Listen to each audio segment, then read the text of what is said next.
Now, saving has proven to be a challenge for most South Africans. This has been made worse by the current economic climate and some people losing their jobs. To help shed light on how one can actively save is Lungile Mashigo, Senior Marketing Manager at Discovery Invest. Lungile, good morning and thank you so much for joining us today. What are the things that we need to think about when we start thinking about a savings plan? Good morning, Katlego, and thank you so much for having me. I think the new year gives us a good time to reset and start prioritizing our goals. And often, the new year gives us the perfect opportunity to get started. If you're thinking about, starting your savings goals this year, a good place to generally start is your budget. If you don't have a budget already, it's important for you to have a look at your budget or create a budget so you can see where your money is going.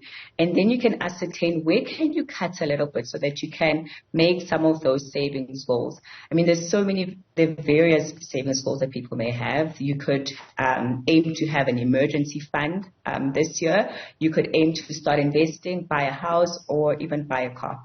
So, rule of thumb, what or how much should one be saving at the end of every month, at the end of every year, with regards to how much you're earning in relation to how much you should be saving? I mean, rule of thumb is that you should be, after all of your expenses, you should be saving at least 20% of your salary, which is very difficult for a lot of people to have. Like you mentioned, there has been a lot of salary cuts in the environment. People have lost their jobs, so they've taken less salaries. It is a difficult thing to do. So 20% might be the ideal amount that people should be saving. But if you can save anything, I think it's a good place to start, because once you've created that habit of saving, it becomes easier for you to do it when you do earn a little bit more money. Right. So I've looked at my budget. I know that I should be saving about 20% of it. What's the next step? And what are the steps that I could put in place to make sure that it's attainable? Because a lot of the times we want to save, you want to save that 20%, but it's harder than it actually is. It is very hard because a lot of people have these goals, right? But they don't have the steps in order to follow to maintain those goals. And that's why we find that people would have these amazing goals at the beginning of the year. And as the year goes by, those goals go by the wayside. So it's very important to make sure that your savings goals are very specific. I mentioned earlier that you might have wanted to buy a house this year. What house do you want to buy? How much does the house cost? And how much money will you be putting towards buying that house? If you've got a goal to have an emergency savings or start an investment account, how much investment are you wanting to make by the end of the year? Do you want to have 30,000 Rand invested, for example, in a tax-free investment account? How are you going to go about to save that? So it's very important that your goals are very specific and that they have a deadline. I think it's been proven that if you have an end date for your goals, it becomes almost like addictive because you want to see yourself get there. If your goals are very generic, it becomes very difficult for you to maintain and keep them up. And it's also very important to track your goals. Go every month and revisit your budget. How far are you at reaching your goal? How much longer do you have to go? That makes you that keeps the goal, center in your mind so that it's easy for you to keep going. What are the challenges that you find a lot of people experience when trying to save, and how do they then get over those challenges in order to attain those goals that you're speaking of? I think the biggest challenge is that, life happens. You come across an emergency. You had already started to save towards a specific goal, and then there's an emergency that sort of erodes your savings that you've made that year.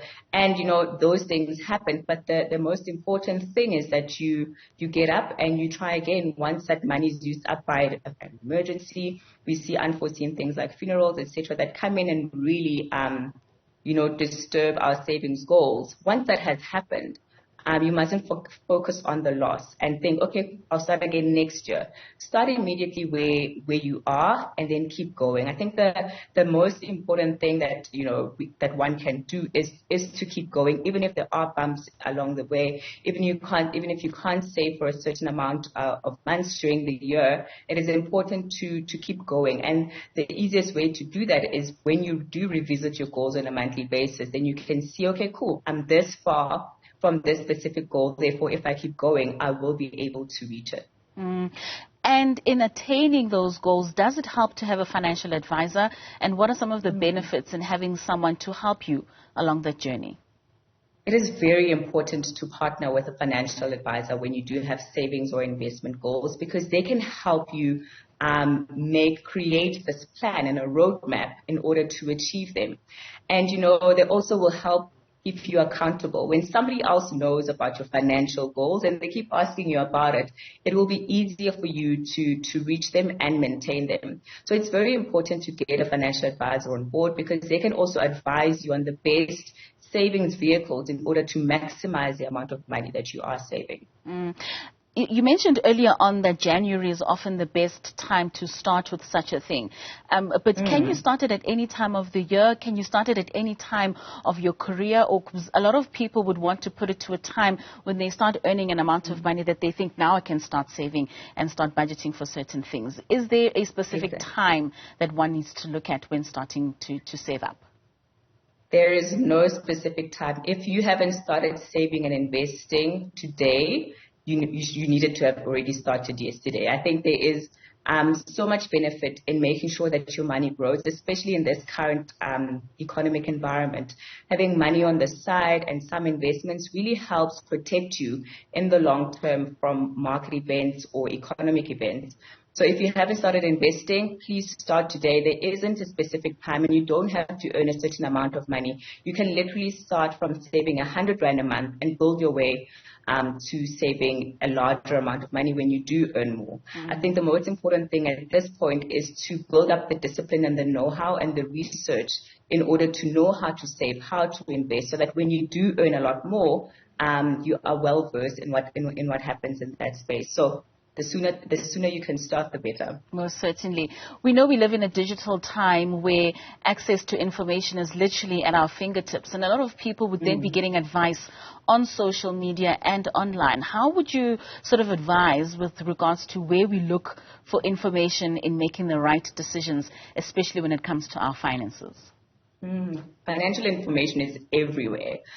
We have the likes of FinTalk and FinTwitter and Finstagram. So there's a lot of information on social media, and a lot of it is really good information, generic information, which we can use to just get inspired about, how do we handle our money. But it's very important to take that information with a pinch of salt and do your additional research. We must remember that there's a lot of people who are on social media who are paid to promote certain products and promote certain possible outcomes for you. And there isn't a lot of regulation on social media in terms of, is this information factually correct?